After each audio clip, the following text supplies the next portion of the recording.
Olá, eu sou o Padre Air José. Mais um dia estamos aqui para conversar sobre a Palavra de Deus. E eu até diria sobre os efeitos que essa Palavra de Deus faz na nossa vida. Ou quais são as consequências que esta Palavra de Deus tem na nossa vida. Deveria ser sempre essa pergunta a ser feita por nós. Principalmente ou quando nós acordamos ou quando nós vamos dormir. Que lugar ocupou a Palavra de Deus na nossa vida? Não que você tenha que o dia inteiro andar com essa Palavra de Deus e mesmo que você não vá ler todos os dias alguns trechos da Palavra de Deus, mas daquilo que você conhece da Palavra de Deus. Quais são os efeitos? Quais são as consequências? Será que ao longo do dia aquilo que eu vivi com as pessoas foi um reflexo daquilo que eu conheço de Deus, da experiência que eu tenho de Deus? Inclusive as pessoas, eu até com certo direito acho, elas nos questionam sobre isso. Ah, mas você não está na igreja? A sua atitude não deveria ser diferente? Deveria. Só que a gente às vezes se esconde através de alguma coisa. Ah, mas eu sou humano como todo mundo. Somos sim, claro. Eu como padre sou humano como qualquer outra pessoa. Mas a mim será cobrado, e eu tenho certeza disso, diferente de como será cobrado de um outro leigo que tem uma participação também na comunidade. Porque a mim foi confiado levar a palavra na sua plenitude.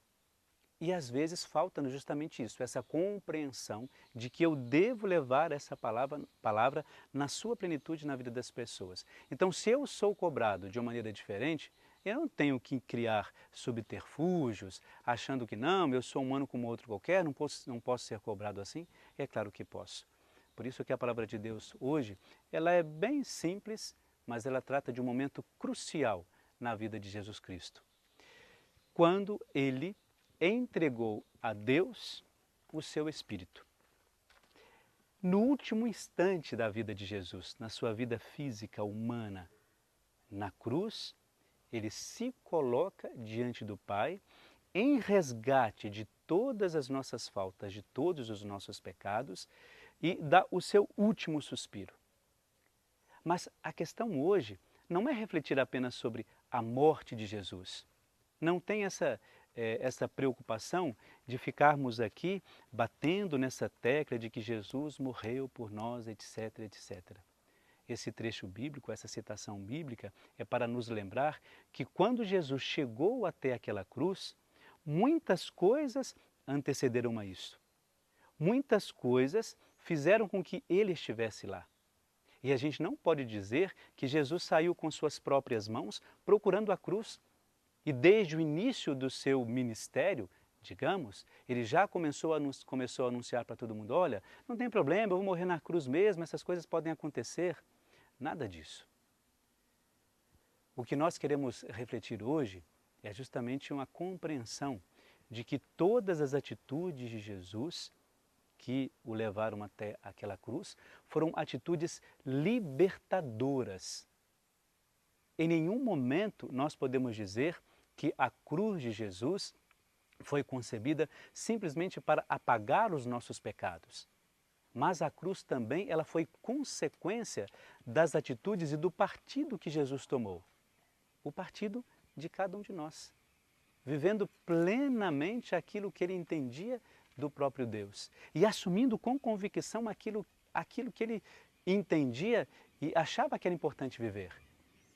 A escolha dos discípulos, os momentos de perseguição, as orações, as curas, os toques, o encontro que Jesus tinha com as pessoas, principalmente aquelas pessoas que eram completamente renegadas e excluídas da sociedade. Esse encontro definitivo que Jesus teve, por exemplo, com algumas pessoas próprias do seu tempo. E às vezes nós nos perdemos e esquecemos tudo isso. Achamos que a cruz de Jesus foi simplesmente um detalhe da sua vida.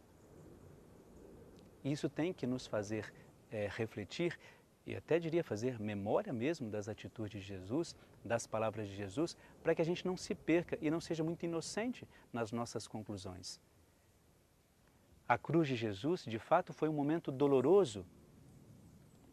Morreu na cruz como se fosse um bandido, um criminoso, aquilo que era próprio do seu tempo.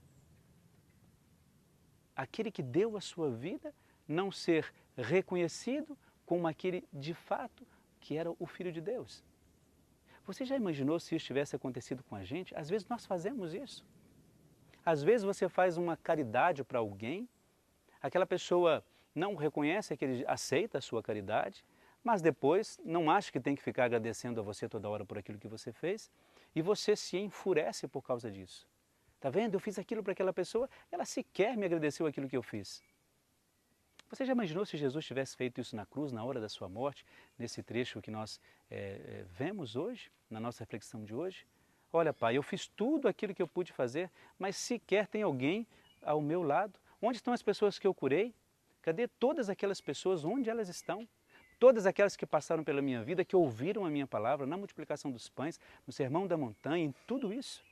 Onde estão essas pessoas aqui no último momento da minha vida em que eu precisava sequer do apoio de cada uma delas? Imaginou se Jesus fosse falar ou fazer isso?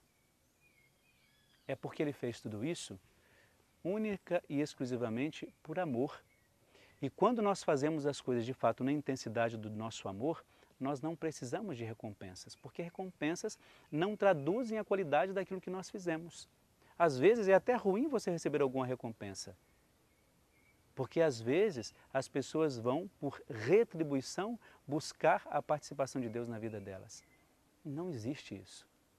A gratuidade da cruz, onde Jesus estava, é aquilo que tem que abastecer a cada um de nós, alimentar a nossa espiritualidade.